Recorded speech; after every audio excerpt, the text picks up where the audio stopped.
So little did Hitler know that 80 years after his death, a black man would be the most prominent Nazi in the world. Now what's funny is that you can literally compare Kanye becoming a Nazi to Trump wanting to be president. It started off as a joke until it got to a point to where they realized they could make a lot of money from this. And what do you know? Kanye's new album he released on YouTube was #1 on the trending tab. This dude is like Dr. Disrespect in the sense that he only puts on the swastika chain and shirt when people are watching him, which is unfortunately all the time. Like, you guys know that video where he's just standing there with that swastika shirt? He knows someone is going to record him. He looks directly at the guy recording him and even tries to do a subtle salute like, yeah, we're gonna want those over there. We're gonna want them that way. I point with all my fingers like I'm a fucking chimpanzee. Google it before you say I called him a monkey. But he even looks back to see if the guy's still recording at the very end. I wouldn't be surprised if he walked up to him and like, are you gonna tag me in this? You better tag me. It's at ye. It's Y is in yellow and then yes in everyone. Or you know what, matter of fact, just type in yes and then backspace and then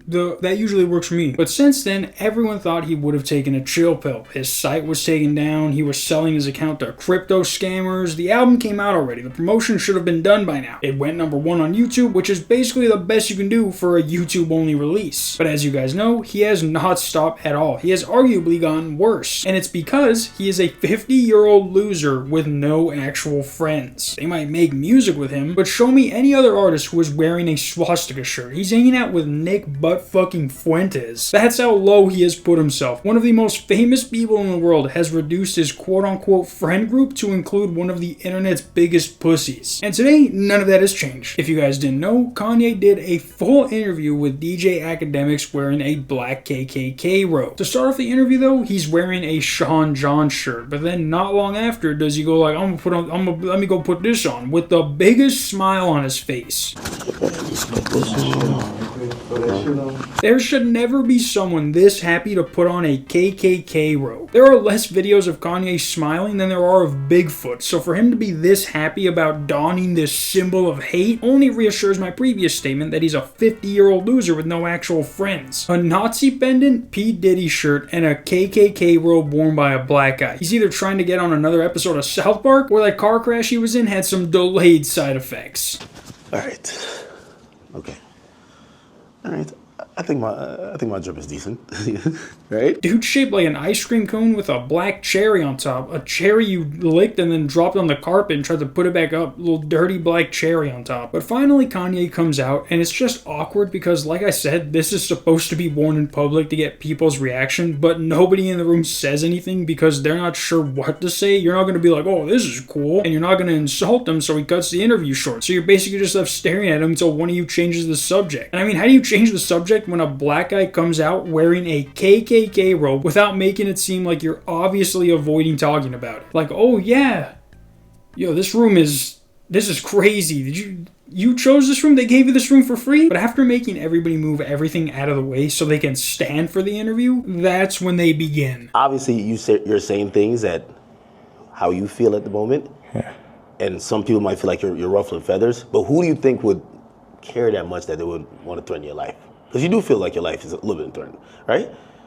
Yeah, I think I definitely when I start bossing up for my kids, yeah, I definitely feel that I was pushing life to the limits by pushing into the truth. Like we know that wasn't surprising when I put that image up of my youngest daughter. Yeah. That wasn't like the most surprising idea, but it'd be things that happen that we know happen that we just can't do anything about. But then they push whatever agendas like on the media that they want us to focus on.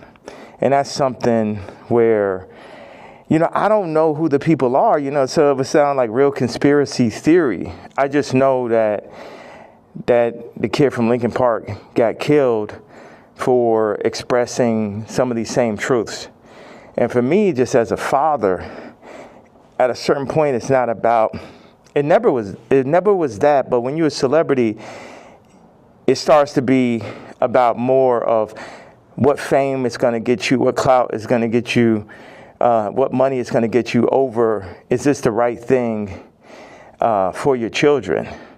And, I'm willing to die for my children or to allow them to be in this kind of environment that I know they're in. Now he's breathing like that because this dumbass had his robe made out of leather. That is a full leather robe he has on, and I know his nuts are getting musty. Dude's gonna come out of that looking like a fucking sweaty Popeyes sandwich. But also, why did he bring up Chester Bennington from Linkin Park like they share the same views at all? The question was, who do you think is out to get him? Not tell us about Linkin Park. Like, he starts talking about his kids, and it's like, you are never going to see your kids again after this. Kim would rather let Chris Humphries back into her life before she lets her kids go anywhere near you. She'd rather make another video with Ray J than bring you back into the family, dog. But now he starts talking about why he uses the swastika, and it's just as incoherent as the previous statement. Like, to him, he probably sounds like a Shakespearean novel, when he really sounds like a fat guy who just got finished running. It's interesting.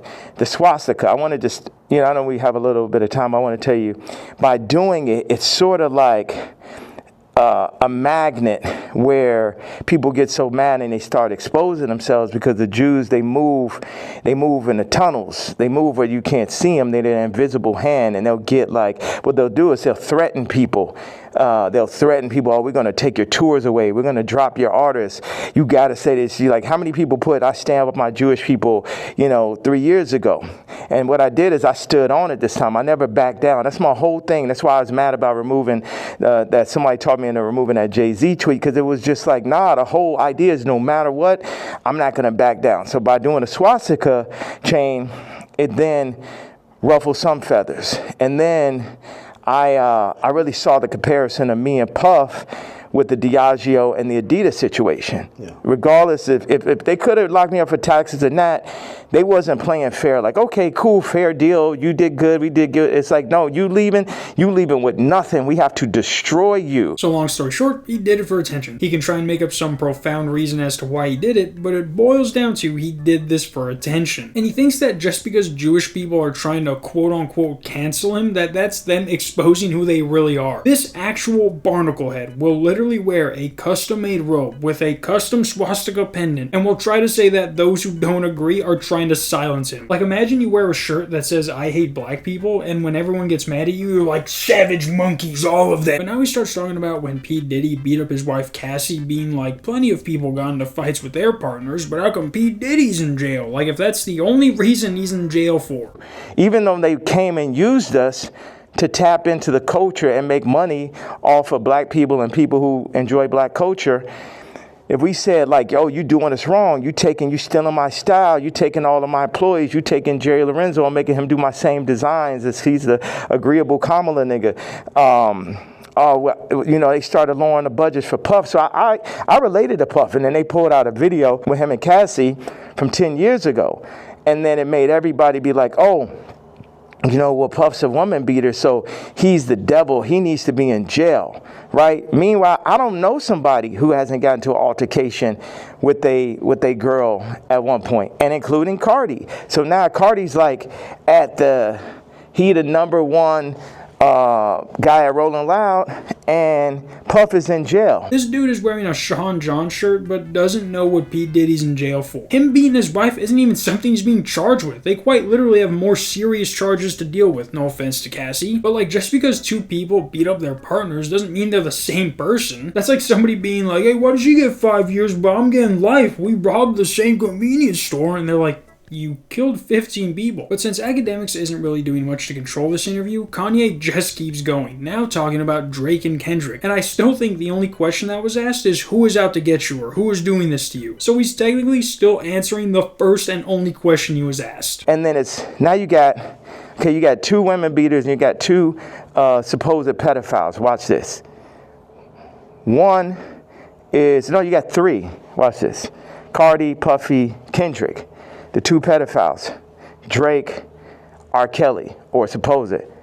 Puffy and R. Kelly are in jail with Drake 5 years from now, or however long, when they feel like they really want to get that boy up out of here, they're going to play the Kendrick song.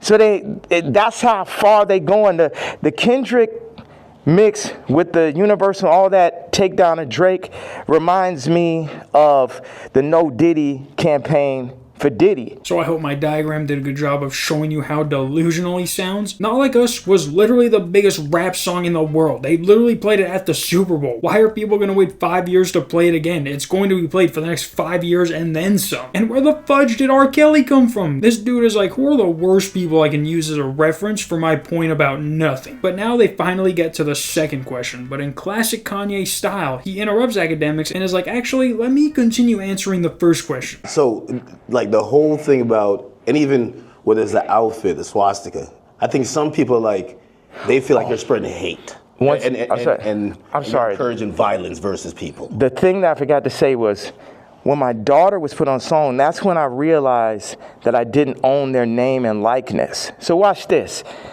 All the brands that I've made, I don't got the name and likeness ownership, or at least 50-50 with my kids. So how's it joint custody?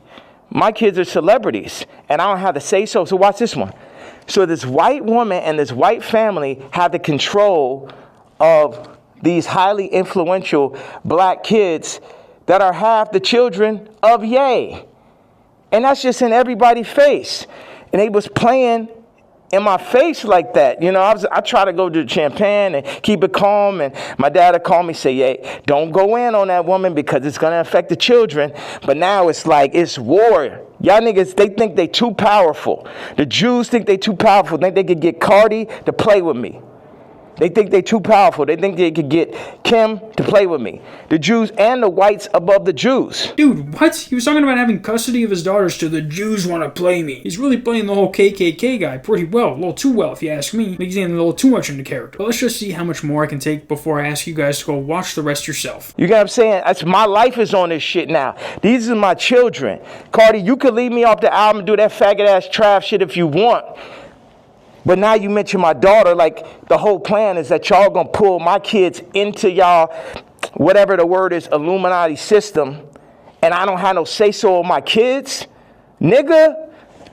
And anybody close, whether it's the Jews, whether it's Cardi, anybody within my reach, I'm doing everything legally in my power, everything of my fucking mastermind. You get what I'm saying? That's why I'm about to tweet this shit. I want Kendrick to always remember that Jay-Z tweet before he ever crossed the line. Now, I'm pretty sure he's talking about the tweet where he said Jay-Z's kid had Down syndrome or something like that. And it's like, what, are you going to tweet about Kendrick's kids? Does he even have kids? I think if there's one rapper who would be less bothered by another rapper tweeting about them, it would be Kendrick. Kanye deletes all of his tweets after a week and restarts all his rants anyways, so I skip forward to the end a bit because I'm not going to sit here like an idiot and just listen to everything this guy says like Academics is doing. But about an hour in, Academics asks him, how did he go from the Kanye we all know and love to having one of the worst midlife crises we have ever seen? And here is his answer. Okay, I gotta leave. I have to leave. We could double back on it. You can definitely double back. Yeah. One of the last real questions. All right. What changed in between, and obviously you bring back Sunday service now, but there was a time. Oh, the nigga from Sunday service tried to hit me for $2 million, Jason White, to run it. It's like, it's always a scam and it's Hollywood shit, but keep going though. But you used to be on, like even certain language you felt just wasn't appropriate. You say you didn't want to get into secular music. I mean, I think even that track with 3 Stacks where, you know, I think he wanted to curse or something like that. You're like, no, we got to keep it clean. Now when people are seeing how you're speaking, they're like, what happened to that yay? Like, how do you get from there to here? What changes, or what do you then realize? I'm evil. This the real power of God. No white people, no black people, nobody could tell me what to say, think, talk, or who the fuck to be. And I'm happy everybody's so interested in me being me. I'm so happy that just me doing exactly what the fuck I want to do and saying exactly how the fuck I feel or what I say is so interesting to people. Notice how what he said was so stupid, all Academics can do is just stand there. And for the rest of the interview, he just starts trying to sound like he has the answers to everything, when, like I just showed, he makes little to no sense with anything he tries to talk about. And again, to prove that this was all for attention, once the interview is over, he dresses in his normal clothes, even hiding the swastika chain. But trust me, once he's behind some cameras again, he's gonna go back to the Hitler-loving black guy he knows his 15-year-old fans eat up. But yeah, guys, if you want to watch the full interview, just look up Academics Kanye full full interview on YouTube and it should be there. There are going to be a couple videos that pop up, but the quality gets worse and worse as you go down the line. But it's all the same thing. Until tomorrow, peace.